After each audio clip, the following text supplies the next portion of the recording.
CM Chandrababu అధ్యక్షతన మరి కాసేపట్లో ఏపీ కేబినెట్ భేటీ కానుంది. ఈ మంత్రివర్గ సమావేశంలో పలు కీలక అంశాలు చర్చకు రానున్నాయి.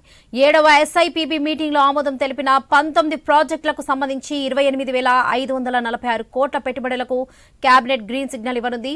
వైజాగ్లో కాగ్నిజెంట్ సంస్థ ఏర్పాటుపై చర్చ జరగనుంది. అమరావతి గవర్నమెంట్ కాంప్లెక్స్ పరిధిలోని 1450 ఎకరాల్లో మౌలిక వసతుల కల్పనకు 1052 కోట్లతో టెండర్ పిలవడానికి మంత్రివర్గం అంగీకారం తెలపనుంది.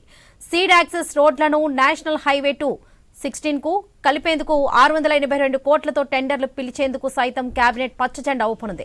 అమరావతి రెండో దశలో 44,000 ఎకరాలను ల్యాండ్ పూలింగ్ ద్వారా సేకరించే అంశంపై కేబినెట్లో చర్చించే అవకాశం ఉంది. ఇక రాష్ట్రంలో పలు సంస్థలకు భూముల కేటాయింపులకు ఓకే చెప్పనున్నారు చంద్రబాబు. కూటమి ప్రభుత్వం ఏర్పడి ఏడాది పూర్తయిన సందర్భంగా మంత్రివర్గ సమావేశంలో చర్చించనున్నారు. ఏరోస్పేస్ అండ్ డిఫెన్స్ పాలసీ పైన ఆంధ్రప్రదేశ్లో మరో 2 కొత్త పట్టణాభివృద్ధి సంస్థల ఏర్పాటుపైన కేబినెట్ చర్చ జరగనుంది.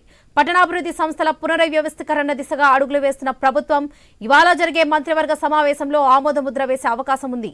ఇక అన్నదాత సుఖీభవ పథకం విధి విధానాలను మంత్రివర్గ భేటీలో చర్చించనున్నారు ఏపీ సీఎం చంద్రబాబు.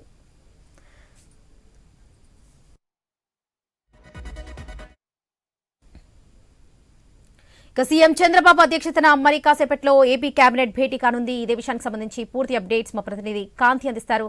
కాంతి, వాళ్ళ కేబినెట్ మీటింగ్ లో ఏ అంశాలపై చర్చించే అవకాశం ఉంది? వరలక్ష్మి, మరి కాసేపట్లో ఏపీ కేబినెట్ సమావేశం ప్రారంభం కాబోతోంది. సీఎం చంద్రబాబు నాయుడు అధ్యక్షతన జరుగుతున్నటువంటి సమావేశానికి కొన్ని కీలకమైనటువంటి నిర్ణయాలు అయితే తీసుకోబోతూ ఉన్నారు. అయితే ఆంధ్రప్రదేశ్కి సంబంధించినంత వరకు కూడా కొన్ని ఎస్ఐపిబి సమావేశం జరిగిన నేపథ్యంలో దానికి సంబంధించి ఇప్పటికే 7 సార్లు ఎస్ఐపిబి సమావేశం నిర్వహించారు. ఇందులో కొన్ని సంస్థలకి సంబంధించినటువంటి నిధులు వెచ్చించడం కోసం, అలాగే కొన్ని సంస్థలకు ఇక్కడ స్థలం కేటాయింపుకు సంబంధించినటువంటి అంశాలపైన కూడా చర్చించడం జరిగింది. అయితే దీనికి సంబంధించినటువంటి ఆమోద ముద్ర ఈరోజు కేబినెట్ వేసే అవకాశం ఉంది. దీంతో పాటుగా అమరావతికి సంబంధించి ఏదైతే సీడ్ యాక్సెస్ రోడ్ని NH16కి కలుపుతూ కొన్ని ఏదైతే టెండర్లు పిలవాలని నిర్ణయించారో దానికి సంబంధించినట్టు కూడా కేబినెట్లో చర్చించిన తర్వాత ఆమోద ముద్ర వేసే అవకాశం కనిపిస్తూ ఉంది. అలాగే ఏరోస్పేస్కి సంబంధించి కూడా నిన్న సీఎం చంద్రబాబు నాయుడు సమీక్ష సమావేశం నిర్వహించడం జరిగింది. అధికారులు ఇచ్చినటువంటి సమాచారం మేరకు సీఎం చంద్రబాబు నాయుడు దీనికి సంబంధించి ఈరోజు కేబినెట్లో చర్చిస్తారు. దీనికి కూడా ఆమోద ముద్ర వేసే అవకాశం కనిపిస్తూ ఉంది. అలాగే ఏదైతే రైతులకు అన్నదాత సుఖీభవ పథకం సూపర్ 6 హామీలలో ఒకటిగా ఉంది. దీనికి సంబంధించి కూడా ఈరోజు కేబినెట్లో చర్చించిన తర్వాత ఒక నిర్ణయం తీసుకునే అవకాశం కనిపిస్తూ ఉంది.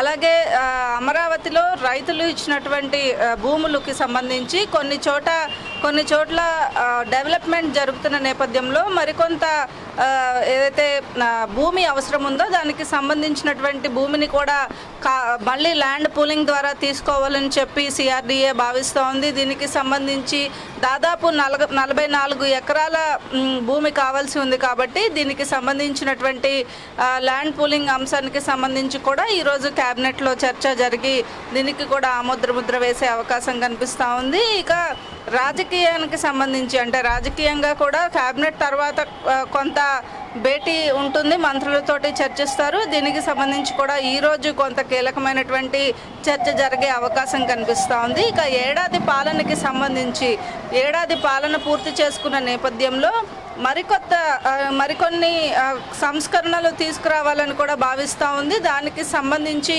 చర్చ కూడా ఈరోజు కేబినెట్లో చర్చ జరిగే అవకాశం ఉంది. దాదాపుగా ఏవైతే కీలకమైనటువంటి ఎజెండాలతోటి ఈరోజు కేబినెట్ సమావేశం జరుగుతుంది. ఉదయం 11 గంటలకు జరిగేటువంటి ఈ సమావేశానికి మంత్రులంతా హాజరు కాబోతూ ఉన్నారు. ఇప్పటికే కేబినెట్ చర్చకి సంబంధించి అన్ని డిపార్ట్మెంట్స్ నుంచి కూడా కావాల్సినటువంటి ఇన్పుట్స్ని కూడా తీసుకోవడం జరిగింది. అలాగే ఇంకా ఏవైతే తల్లికి వందనం ఆల్రెడీ అమలు జరుగుతూ ఉంది, దీనికి సంబంధించి ఉన్నటువంటి లోటుపాట్లపైన కూడా ఈరోజు చర్చ జరిగే అవకాశం కూడా కనిపిస్తూ ఉంది. వరలక్ష్మి.